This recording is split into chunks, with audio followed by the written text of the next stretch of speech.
1-1. Request takeoff. Airfield 1-1. You are cleared for takeoff when ready. Climb 300 at QFE 29.68.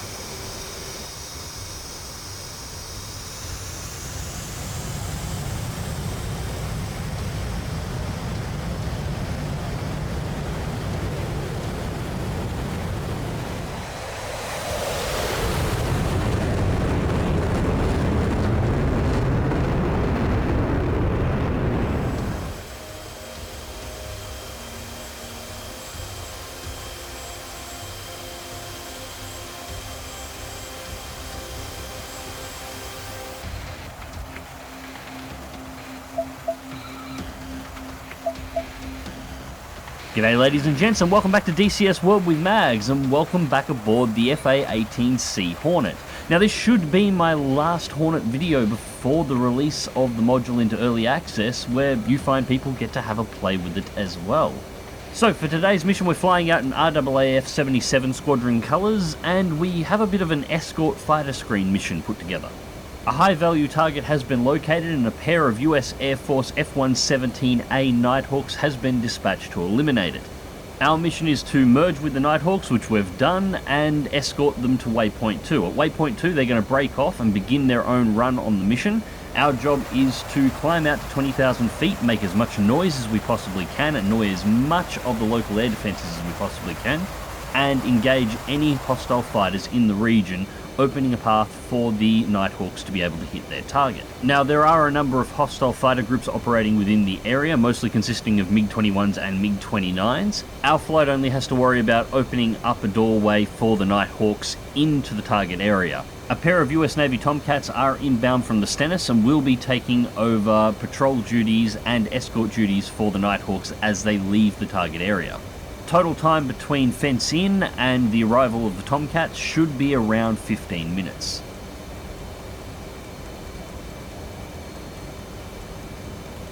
Now at this point we're just about to hit waypoint 2, so the F-117s are about to break off and it's time for us to start taking altitude and getting into position to engage whatever fighters we happen to run into.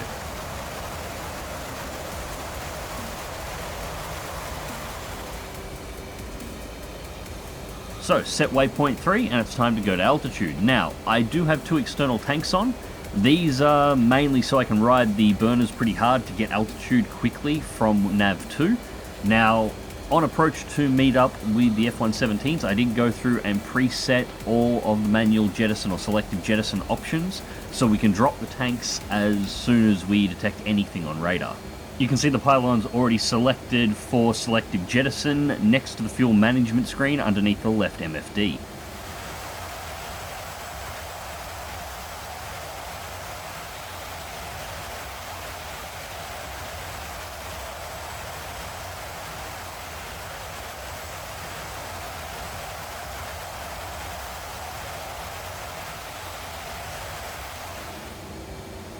Now I know I've had a few people asking in previous videos about whether or not the moving map will be implemented on the F-18 before release.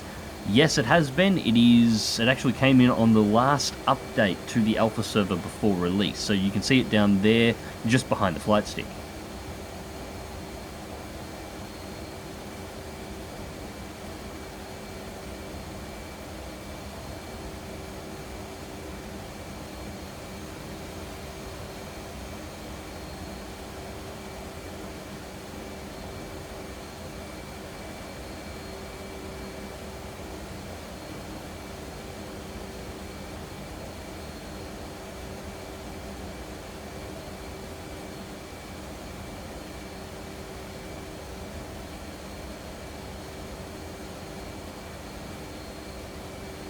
And we're just about to hit nav point 3, so time to bring the radar up. And as soon as it pops up, we've already got two targets on screen, and those are not the F-117s. Those are hostile, so jettison the tanks and turn in to engage.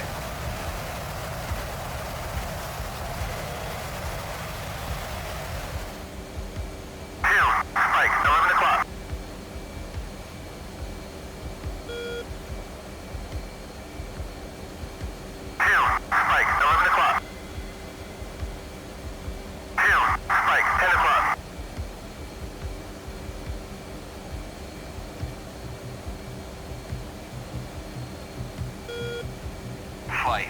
Engage bandits. 2, unable. 2, spike, 11 o'clock.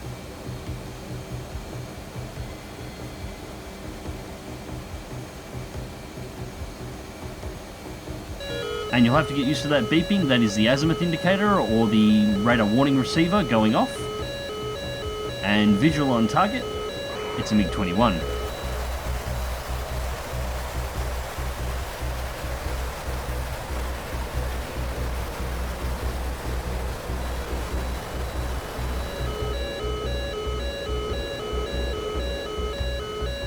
Now I lost the MiG-21 during the bank and in the clouds.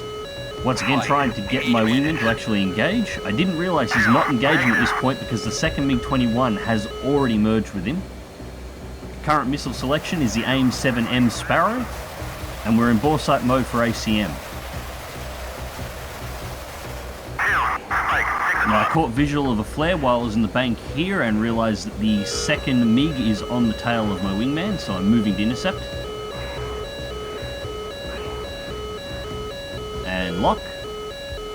Fox 1. Splash 1.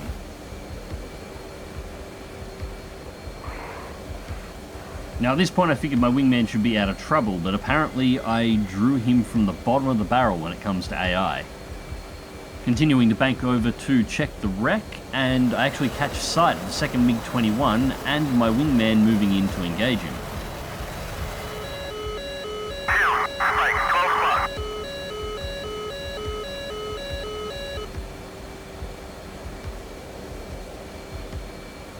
Now my wingman's on the tail of the MiG, so I'm turning over and getting ready to drop in and engage as well.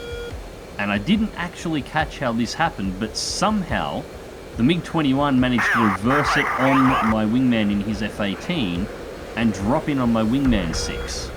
So once again, I've got to move in and try and clear his tail. IR lock. Fox 2.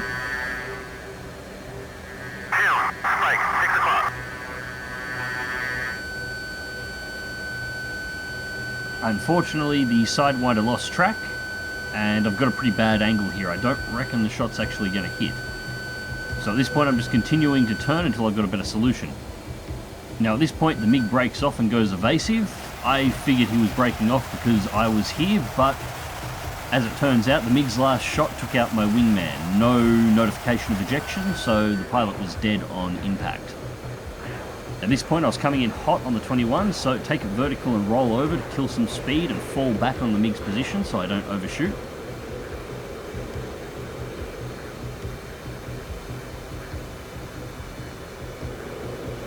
Still on sidewinders at this point. Nice angle, I'm a little low on speed, but I've got enough. Lock, Fox 2. Splash 1.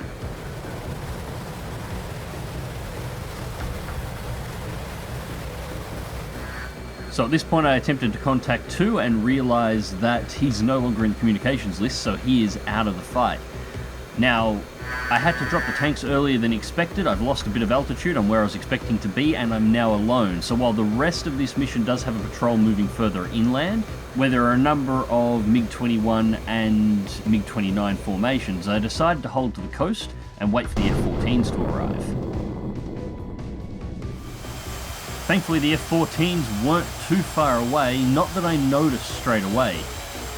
As the F-14 streaks in from my left, my vision was focused firmly on my right, where a second contrail was approaching from the mainland.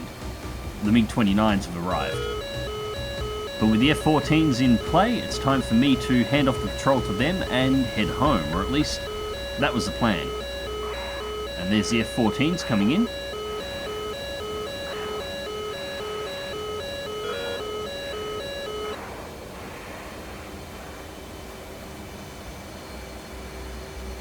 And that looks like the MiG-29 dropping flares. And I'm going to take it to the deck, go to Mach, and get the hell out of here.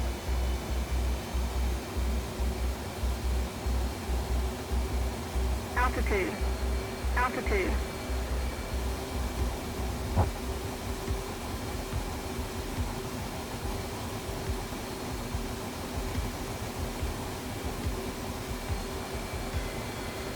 And judging from the contrails, the F-14 flight and the 29 flight have now merged.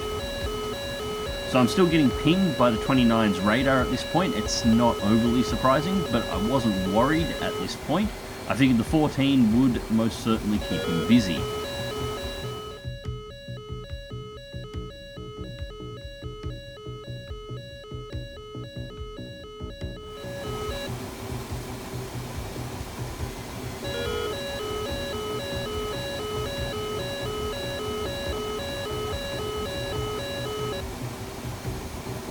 There we go. At this point, I figured the 29 had disengaged. So, I'm already radar off, air-to-air mode disable, and master arm off, and just maintain speed all the way back to the runway.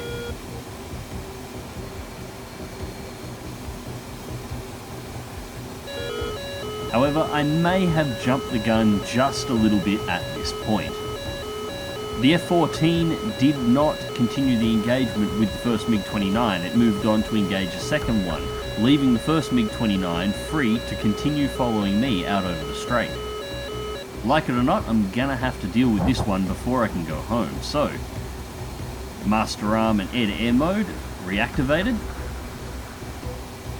select aim 7 Sparrow, and go to bore sight mode. Now the good part about contrailing like that is I can see exactly where he is based on contrail. So using our speed, we Immelman.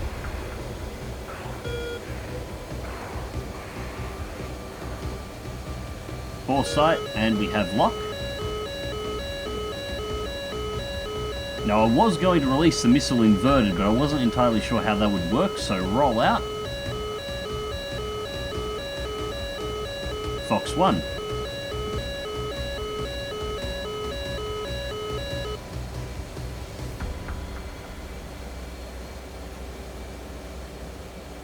And splash. So with the MiG-29 removed over the strait, I can actually turn the plane back around and head back to base. Anyways, ladies and gents, I hope you enjoyed the video and thank you very much for watching. I hope all of you who have pre-ordered the Hornet for early access have as much fun with it as I have been.